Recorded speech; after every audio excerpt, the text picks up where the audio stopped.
Hello lovelies, welcome back to my channel. I hope you're doing well. Today we're going to talk about how long it took me personally to become the intuitive eater that I am today, because I know, if you're anything like how I was a few years ago, this whole intuitive eating thing can be very elusive, very confusing. Wanting to move towards intuitive eating, basing decisions about what we eat on what makes us feel good and what feels right for us is so important, because without looking inward for that sense of guidance, we are essentially relying on external cues to tell us what and how. It's like waking up in the morning and looking at the number on the scale and being influenced by that quite heavily, or by diet rules, by food rules, by a diet plan, by tracking points, calories, whatever the case may be. And as a consequence of that, as we all know all too well, it brings a lot of shame, brings a lot of guilt, it brings a hell of a lot of stress. When we're basing food decisions on all of these external cues, it means that we can miss out on a lot of life's experiences and living our lives because we are in our heads a lot of the time. So you're probably curious, if you're anything like I was, like,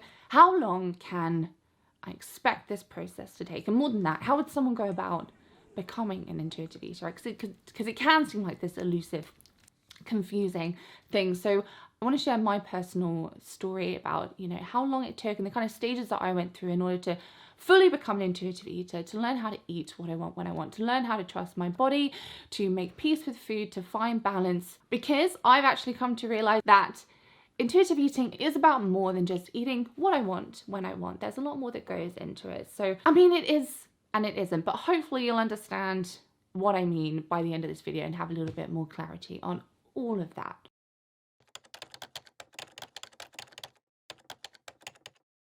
So, okay. At first, when I made the decision, dieting's not working for me, restricting, hate it, it's not for me anymore. I thought that intuitive eating was just about not going hungry anymore. So that's kind of the first step, as many of you well know, that I took. I started honoring my hunger, and that was physical and mental hunger, because dear God, did I used to make myself go hungry in the past. I started eating when I wanted to eat, for whatever reason that was. I was eating when I wanted, but I wasn't eating what I wanted. I still had a lot of heavy food rules in place. Now, it's very normal when you come from a dieting or restricting background and you start honoring your hunger to be like, oh my God, I'm so hungry. I'm ridiculously hungry, abnormally hungry. It can be very scary. And that for me lasted about a few weeks of eating like a lot of food. So about a month in, I wasn't hungry anymore, and that was great. My appetite had balanced out, and that was great. I didn't want to binge eat anymore, and that was really great. But I still at this stage wasn't an intuitive eater as I understand it now, because I still had all of these food rules about what I should and shouldn't eat. So by this point, I've been doing this for a few months, and I had started to feel a lot better. Obviously, I wasn't hungry anymore, and I'd started to build confidence and trust in what I was doing, and more confidence and trust in my body as I realized that everything had, balanced out in terms of my hunger. And I started to realize that I was missing out on a lot of social events and kind of enjoying social activities because of these food rules that I had in place. So the next thing that I did was I started to relax these food rules when I was being cooked for, going out to a restaurant, seeing friends, just a little bit, just so that I could join in. My ability and my desire to be more flexible started to come into play, because, I would always bring my own little packed lunch to social events, or I would agonize over menus if I was going out with friends or something. And I just thought, what? I started to be a bit like, life's too short for this. Despite me not going hungry anymore, I still felt disconnected from events and the people around me. Sharing food is so integral to what it means to be human. So then, even though I started eating a little bit less nutritious food, sometimes the act of joining in and being present did wonders for my emotional well-being, and my definition of what it meant to be healthy broadened. So a little bit of time went by, and by this point I was feeling much better in myself, but I still didn't feel free. And this was a turning point at this point for me, because for the first time, I thought, what? I want to feel free. So up until that point, I kind of liked, I thought I liked having these food rules, these limitations binding me. It made me feel more secure and safe. I'm sure a lot of you can relate. But for the first time, I thought, actually, maybe I don't want these anymore. And that was a big deal for me. I came to realize over time that a lot of these food rules that I had, they weren't coming from a positive place. They were coming from a place of perfectionism and driven by anxiety. You know, in my mind, I couldn't possibly allow the option of having cake whenever I wanted. Like, the perfectionist in me was like, nope. And also the ex-binger in me was really afraid of what might happen if I let those foods in.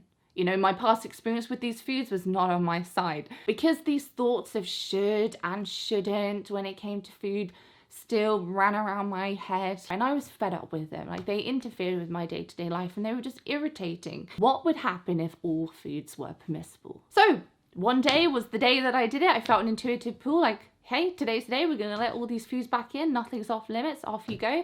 And it was great. It was really fun for a few days. Yes, I ate lots of chocolate, I ate lots of cake. You know, I really enjoyed those foods, but it didn't freak me out actually, because I looked at it logically. I was just like, well, yeah, obviously I'm going to want to eat a lot of these foods because I haven't been able to eat them in so long. And it wasn't like binging though. It wasn't chaotic and out of control, because I said to myself, well, you can just eat them now, you know, whenever you want. I knew objectively I like nutritious foods, so it's not like I'm going to want to eat these foods for the rest of my life, just only these foods. And then the excitement tapered off and they just became, you know, they lost their novelty, all these kind of more processed foods.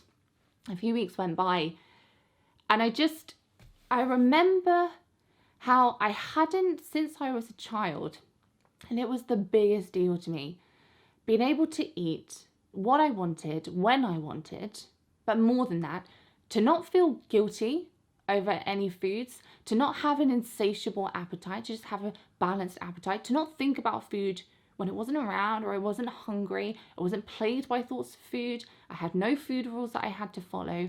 And I noticed the very distinct difference of me tending towards nutritious foods over time because it's what I wanted to do, it made me feel good, and it wasn't because I had to do it.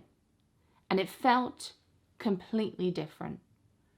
It felt like an act of self-care, self-love, and not punishment, you know? Okay, so now I was eating less nutritious foods sometimes, you know, I wasn't eating healthy 100% of the time. However, my mental health now is super good. And that's where I learned the importance of including mental satisfaction, mental health in the kind of equation, if you like, of intuitive eating, about how I wanted to approach food. So at this point, I would say I was now an intuitive eater. I was eating what I wanted when I wanted, but what I wanted to eat was also taking into consideration how it made me feel emotionally, physically, and mentally. So knowing everything that I know now, I'm a big advocate for, you know, the all-in approach where you remove mental and physical restrictions. So all foods are allowed in and you're allowed to eat at any time, when you want, you know, however much you want. I'm a big advocate for that because I wish that I could go back and do that. Now, if I had my time again, that's definitely what I'd go and do, because I feel like I would have got to where I am now so much faster. So it took me about 2 years to go from ending restriction to that place there, and I feel like it could have happened a lot faster. So in my story, it didn't stop there for me. My relationship with food is constantly evolving, and how I eat is constantly evolving, because intuitive eating is all about learning, right? Learning from experience, gently challenging beliefs around food. I learn more every day about what makes me feel good emotionally, mentally, spiritually, physically, and I take all of this into consideration when making food choices. But kind of subconsciously though, that makes it sound like I'm always actively thinking about food. It's not like that. You know, in the same way that our life experiences mold how we react to certain situations without much conscious input from us, it's the same thing with food. Now that it's easy and gentle, I'm gaining all of this experience, and all of that comes together to influence how my relationship with food is evolving. Intuitive eating doesn't look like one particular style of eating.